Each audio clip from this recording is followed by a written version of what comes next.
আসসালামু আলাইকুম। আশা করি সবাই ভালো আছো। আজকে আর একটি নতুন ভিডিও নিয়ে উপস্থিত হয়েছি। আজকের ভিডিওতে আমরা লিঙ্গুইস্টিক এবং লিঙ্গুইস্টিক্সের উপাদান এলিমেন্ট নিয়ে আলোচনা করব।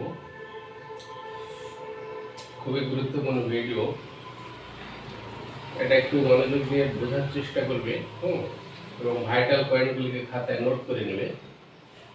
আমরা জানি যে ল্যাঙ্গুয়েজ, যে কোনো ল্যাঙ্গুয়েজ সম্পর্কে জানতে গেলে বা বুঝতে গেলে লিঙ্গুইস্টিক সম্পর্কে আমাদের ধারণা থাকা খুব জরুরি। কারণ ল্যাঙ্গুয়েজ হচ্ছে কি, ল্যাঙ্গুয়েজ হচ্ছে মিডিয়াম অফ কমিউনিকেশন, তাই না? ল্যাঙ্গুয়েজ হচ্ছে একটা যোগাযোগের মাধ্যম। তো এই যে মিডিয়াম অফ কমিউনিকেশন, এই ল্যাঙ্গুয়েজ সম্পর্কে জানতে গেলে তোমার লিঙ্গুইস্টিক সম্পর্কে আমাদের জানতে হবে। তো লিঙ্গুইস্টিক্সটা কি? লিঙ্গুইস্টিক্স হচ্ছে ভাষা বিজ্ঞান। বাংলাতে আমরা লিঙ্গুইস্টিক্সের আবিধানিক অর্থ হচ্ছে বলি কি ভাষা বিজ্ঞান। তাহলে যে বিজ্ঞানে ল্যাঙ্গুয়েজ সম্পর্কে আলোচনা করা হয়, ল্যাঙ্গুয়েজের ফাংশন নিয়ে আলোচনা করা হয়, হ্যাঁ, ভাষার কাজ, ভাষার উদ্দেশ্য বা ভাষার গঠন, এই বিভিন্ন দিক নিয়ে আলোচনা করা হবে যে বিদ্যায়, সেটাকে আমরা বলি লিঙ্গুইস্টিক্স। তাহলে linguistics is the science that deals with language and it's function. Language এবং তার যে কাজ নিয়ে যে বিদ্যাতে আলোচনা করা হয় তাকে আমরা বলছি লিঙ্গুইস্টিক্স। এই লিঙ্গুইস্টিক্সের কতগুলি তোমার এলিমেন্টস আছে। Mainly there are 5 elements of linguistics. এই লিঙ্গুইস্টিক্সের মূলত 5টি উপাদান, 5টি এলিমেন্টস। কি কি এলিমেন্টস গুলো দেখো? একটা হচ্ছে ফোনেটিক্স, ফোনোলজি, মরফোলজি, সিমেন্টিক্স এবং সিনট্যাক্স। তো এই যে ফোনেটিক্সকে আমরা কি বলি? ধ্বনিবিদ্যা বলি, ধ্বনিবিদ্যা, ফোনেটিক্স। তাহলে এই ফোনেটিক্স আছে, ফোনোলজি আছে, মরফোলজি আছে, সিনট্যাক্স আছে এবং সিমেন্টিক্স আছে। এইগুলো একটু সংক্ষেপে আলোচনা করব। এগুলোর পরে একটু আলোকপাত করা দরকার। ফোনেটিক্সকে আমরা বললাম যে এটা একটা ধ্বনি বিজ্ঞান। হ্যাঁ, তাহলে ধ্বনিটা কি? ধ্বনি হচ্ছে আমাদের মুখনিসৃত যে আওয়াজ, স্পিচ সাউন্ড বলি আমরা, ইংরেজিতে বলি স্পিচ সাউন্ড। মুখ থেকে যে আওয়াজ, শব্দ বেরিয়ে আসে সেগুলোকে আমরা স্পিচ সাউন্ড বলি। তো ফোনেটিক্সের কাজ হচ্ছে স্পিচ সাউন্ড, ধ্বনি বিজ্ঞানের কাজ যেটা ফোনেটিক্স, সেটা হচ্ছে articulation of speech sound. Articulate মুখ থেকে বের করা, উচ্চারণ করা। Articulation speech sound, transmission of speech sound and reception of speech sound.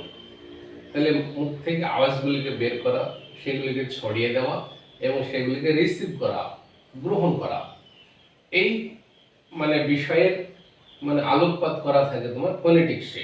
তাহলে ফোনেটিক্স পড়লে আমরা এই বিষয়গুলো জানতে পারবো। স্পিচ সাউন্ড জানতে পারবো, স্পিচ সাউন্ডের ট্রান্সমিশন, ঠিক আছে, বা তোমার ডিসেমিনেশন এবং সেগুলা রিসেপশন, এটা হচ্ছে তোমার ফোনেটিক্স।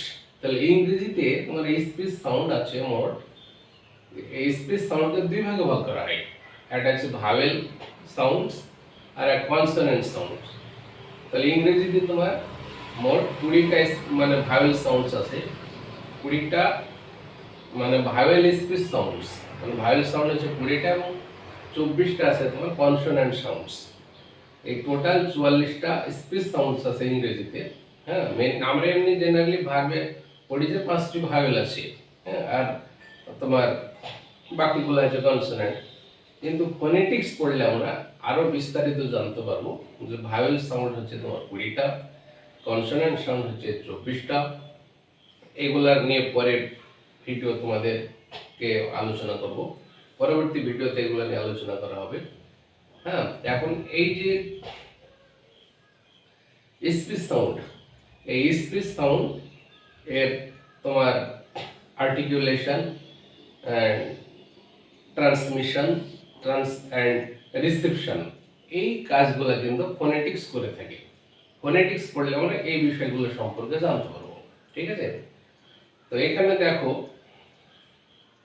ফোনেটিক্স গেল, এবার আমরা জানবো তোমার ফোনোলজি। ফোনোলজি হচ্ছে লিঙ্গুইস্টিক্সের দ্বিতীয় এলিমেন্ট। ফোনোলজিটা কি? ফোনোলজিটা দেখো, এই যে 44টা স্পিচ সাউন্ড, এই স্পিচ সাউন্ডগুলোর মধ্যে একটা selection of speech sounds and its meaningful organisation.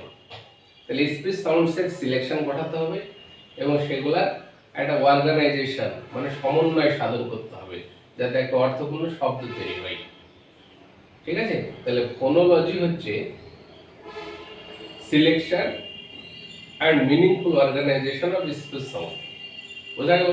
যদি একটা এক্সাম্পল দেওয়া যায় তাহলে জিনিসটা আরেকটু ক্লিয়ার হয়।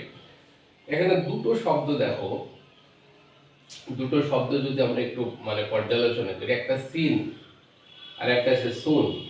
SCN সিন মানে দৃশ্য, আর SWN সুন মানে হচ্ছে দ্রুত, তাড়াতাড়ি।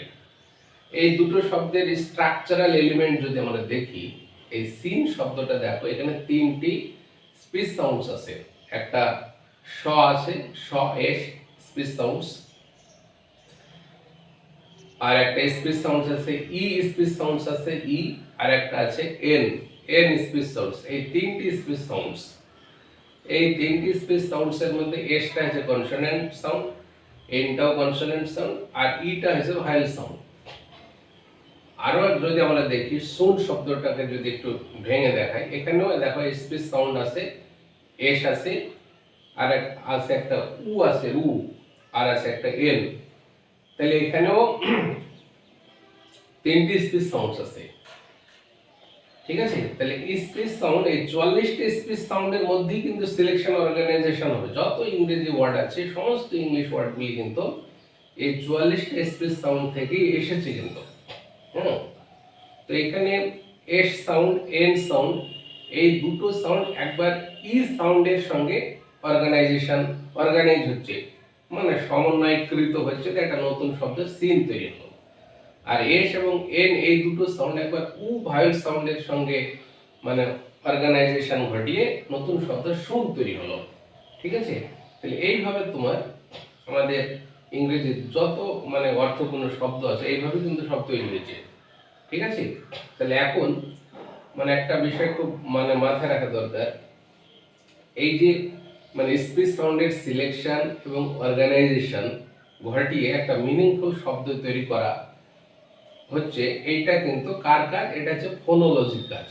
ফোনোলজির কাজ আমরা দেখি অনেক সময় বাচ্চা অবস্থায় যখন থাকে, শিশুরা বাচ্চা অবস্থায় তারা যখন কথা বলতে শিখে, কথা বলার সময় হয়তো বাচ্চারা বলে যে আপনি বস,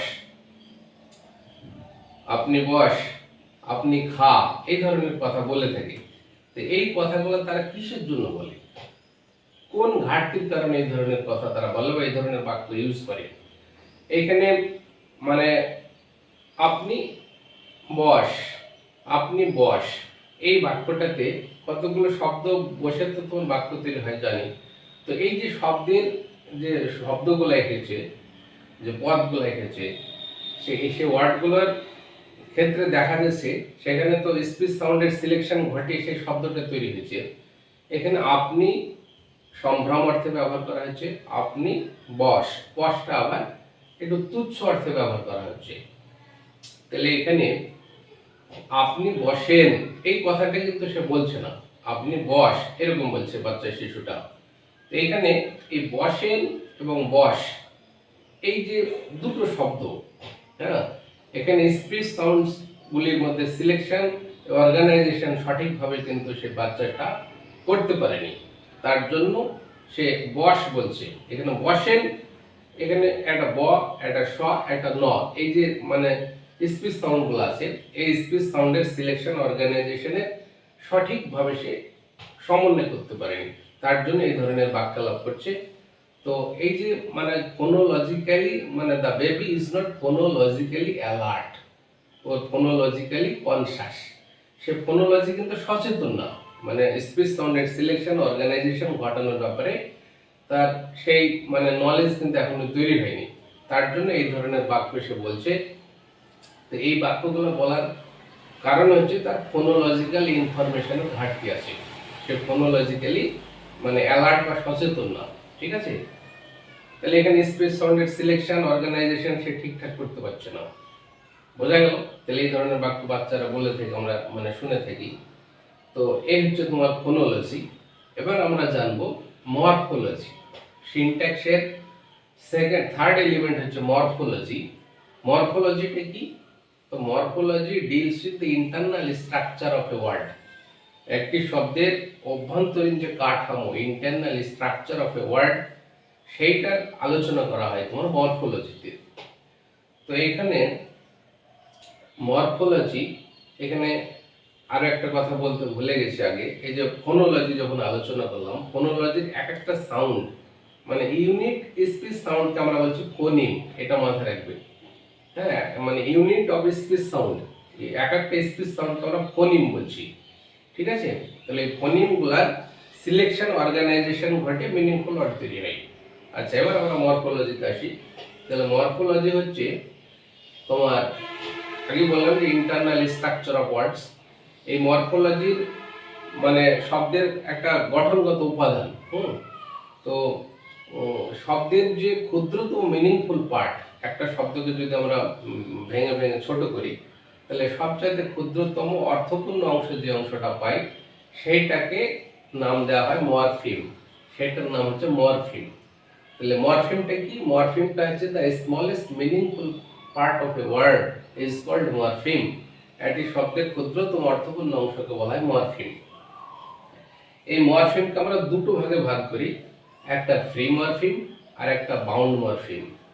ফ্রি মরফিম, বাউন্ড মরফিম, ঠিক আছে। মরফিম, যে মরফিম তোমার স্বাধীনভাবে অর্থপূর্ণভাবে সেন্টেন্সে ব্যবহার হতে পারে, অন্যের উপরে নির্ভরশীল না, সেগুলিকে ফ্রি মরফিম বলে থাকি, ঠিক আছে। যেমন হি গোজ টু কলেজ রেগুলারলি, সে নিয়মিত কলেজে যায়। এই সেন্টেন্সটা একটু লক্ষ্য করি, হি গোজ টু কলেজ রেগুলারলি। এই সেন্টেন্সে গোজ ভার্বটাকে যদি আমরা ব্যবহার মানে একটু পর্যালোচনা করি, গোজ মানে গো প্লাস ইয়েস, ইয়েস যুক্ত হচ্ছে গো ভার্বের সঙ্গে। তাহলে এই গোজ শব্দটাতে গোটা হচ্ছে তোমার ফ্রি মরফিম, কারণ গো স্বাধীনভাবে ব্যবহার হতে পারে। যে যেমন হয়তো বলে দে গো টু স্কুল, হ্যাঁ, দে গো দেয়ার, তাহলে গোটা স্বাধীনভাবে ব্যবহার হচ্ছে। তাহলে শব্দের যে অংশটা তোমার স্বাধীনভাবে অর্থপূর্ণভাবে ব্যবহার হয় সেন্টেন্সে, সেইটাকে আমরা ফ্রি মরফিম বলছি। শব্দের ক্ষুদ্রতম অর্থপূর্ণ অংশটা কিন্তু আমরা বলছি মরফিম। মরফিম দুই রকম, ফ্রি মরফিম, বাউন্ড মরফিম। তাহলে ফ্রি মরফিমটা স্বাধীনভাবে অর্থপূর্ণভাবে কাজ করে, আর বাউন্ড মরফিম, এখানে দেখো ই এস একটা অংশ আছে, গোজ শব্দের দুটো অংশ, একটা গো একটা ইয়েস। ইয়েস অংশটা কিন্তু আলাদাভাবে সেপারেটলি কিন্তু এর কোনো অর্থ হয় না, এ কিন্তু গোয়ের সঙ্গে মানে যুক্ত হয়ে এর অর্থ প্রকাশ করে, এমনি কিন্তু ইয়েস এর কোনো অর্থ নাই, ঠিক আছে। তাহলে এই ইয়েস হচ্ছে তোমার, ইয়েস এই অংশটুকু হচ্ছে তোমার বাউন্ড মরফিম। বাউন্ড মরফিম বা এটাকে তোমার ডিপেন্ডেন্ট মরফিম বলা হয়। ডিপেন্ডেন্ট মরফিম মানে নির্ভরশীল মরফিম, ঠিক আছে। তো এইরকম শব্দের মধ্যে দেখা যায় ফ্রি মরফিম, বাউন্ড মরফিম থাকে। তাহলে আশা করি মরফিম সম্পর্কে ধারণা ক্লিয়ার হয়েছে। আচ্ছা, এবার দেখো আরো একটা যদি এক্সাম্পল আমরা এখানে দিই, যেমন হয়তো বললাম যে I have 3 pencils, I have 3 pencils. এখানে পেন্সিল শব্দটা যদি একটু লক্ষ্য করি, তাহলে পেন্সিল একটা অংশ আর একটা আছে এস যুক্ত হয়েছে, পেন্সিলস। এসটা ব্যবহার করে পেন্সিলটাকে আমরা প্লুরাল করেছি। তাহলে পেন্সিলটা হচ্ছে এখানে ফ্রি মরফিম আর এসটা হচ্ছে এখানে বাউন্ড মরফিম, ঠিক আছে। তাহলে ফ্রি মরফিমের সঙ্গেই কিন্তু বাউন্ড মরফিম যুক্ত হয়। বাউন্ড মরফিম আলাদা কোনো ব্যবহার হয় না বা এর কোনো অর্থ হয় না, ফ্রি মরফিমের সঙ্গে যুক্ত হয়ে বাউন্ড মরফিম অর্থ প্রকাশ করে থাকে, বোঝা গেল। আচ্ছা, এবার দেখো আমরা যেমন সেন্টেন্সের সিম্পল, কমপ্লেক্স, কম্পাউন্ড সেন্টেন্স আমরা মানে পড়েছি। এবার আমরা শব্দের মধ্যেও simple word, complex word, compound word নিয়ে আলোচনা করব। শব্দেরও 3 রকমের ভাগ আছে, এটা সরল শব্দ, একটা জটিল শব্দ, একটা যৌগিক শব্দ। Simple word, complex word, compound word. এইগুলা সম্পর্কে একটু মানে ক্লিয়ার হওয়া উচিত। যে শব্দে শুধুমাত্র একটি ফ্রি মরফিম থাকে সেইগুলা সব হচ্ছে সিম্পল ওয়ার্ড। তাহলে সিম্পল ওয়ার্ড সবসময় একটা ফ্রি মরফিম দ্বারা তৈরি হবে, ওর সঙ্গে আর কোনো মানে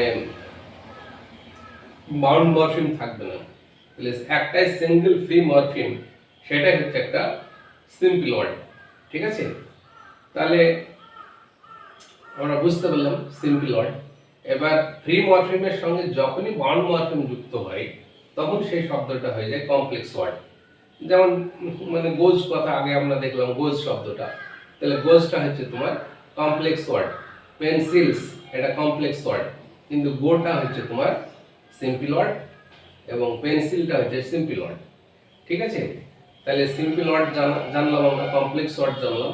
এবার কম্পাউন্ড ওয়ার্ড, যৌগিক শব্দ। কম্পাউন্ড ওয়ার্ড হচ্ছে তোমার যখন মানে একাধিক ফ্রি মরফিম একসঙ্গে বসে একটা একক শব্দের মতো কাজ করে, তখন সেটাকে আমরা মানে কম্পাউন্ড ওয়ার্ড বলে থাকি। কম্পাউন্ড ওয়ার্ডের আরো কিছু এক্সাম্পল যদি এখানে দিই তাহলে জিনিসটা আর একটু ক্লিয়ার হয়। যেমন এখানে ধরো বাথরুম, বাথরুম যদি এখানে বলি, বা প্লেগ্রাউন্ড। বাথরুম, বাথ একটা শব্দ, রুম একটা শব্দ, দুটি কিন্তু ফ্রি মরফিম, তাহলে বাথরুমটা হচ্ছে তোমার কম্পাউন্ড ওয়ার্ড। প্লেগ্রাউন্ড খেলার মাঠ, প্লেটা হচ্ছে ফ্রি মরফিম আর গ্রাউন্ডটা হচ্ছে ফ্রি মরফিম, তাহলে দুটো একসঙ্গে একক শব্দের মতো ব্যবহার হচ্ছে, এটা হয়ে গেল কম্পাউন্ড ওয়ার্ড। ঠিক আছে, হোম ওয়ার্ক, হোম ওয়ার্ক এটা হচ্ছে তোমার কম্পাউন্ড ওয়ার্ড। ঠিক আছে, মানে ওয়াইড স্প্রিড, ওয়াইড স্প্রিড, ওয়াইড একটা স্প্রিড একটা, ওয়াইড স্প্রিড এটা হচ্ছে তোমার কম্পাউন্ড ওয়ার্ড। তাহলে এইভাবে আমরা simple word, complex word, compound word সম্পর্কে মানে জানার চেষ্টা করবো আর কি। এরকম প্রচুর এক্সাম্পল আছে। হ্যাঁ, আচ্ছা, তাহলে মরফিম সম্পর্কে আশা করি ধারণা ক্লিয়ার হয়েছে। এবার আমরা একটু আলোচনা করি সিনট্যাক্স। সিনট্যাক্সটা কি? সিনট্যাক্সটা আর কিছুই না, সিনট্যাক্স হচ্ছে তোমার মানে সেন্টেন্স স্ট্রাকচার যেটা। ঠিক আছে, সেন্টেন্সের যে গঠন, স্ট্রাকচারাল প্রসেস, ওই structural procedure is of sentence is called syntax. তাহলে সেই বিভিন্ন রকম ভাবে আমরা সেন্টেন্সকে তৈরি করে থাকি, ওই বিভিন্ন যে মানে পদ্ধতি সেন্টেন্স তৈরি করার, সেইগুলো হচ্ছে সিনট্যাক্স। ঠিক আছে, সেন্টেন্স ফরমেশন রুলস, সেটা হচ্ছে সিনট্যাক্স। আর হচ্ছে তোমার সিমেন্টিক্স। সিমেন্টিক্স হচ্ছে শব্দের অর্থ, শব্দের অর্থ নিয়ে যে বিদ্যা আলোচনা করা হয় সেটার নাম হচ্ছে সিমেন্টিক্স। তাহলে এখানে আমরা জানলাম যে লিঙ্গুইস্টিক্সের আমরা মানে 5টা এলিমেন্টস পেলাম। একটা হচ্ছে মানে ফোনেটিক্স, ফোনোলজি, মরফোলজি, সিনট্যাক্স এবং সিমেন্টিক্স। এই বিষয়গুলো কিন্তু বিস্তারিতভাবে জানলে আরো তোমার মানে ল্যাঙ্গুয়েজ সম্পর্কে ধারণা আরো মানে গভীর হবে তোমার। তাইলে মোটামুটি একটু ধারণা দেওয়ার চেষ্টা করলাম। ভিডিওটা প্রথম থেকে দেখার জন্য অসংখ্য ধন্যবাদ। সবাই ভালো থেকো। আসসালামু আলাইকুম।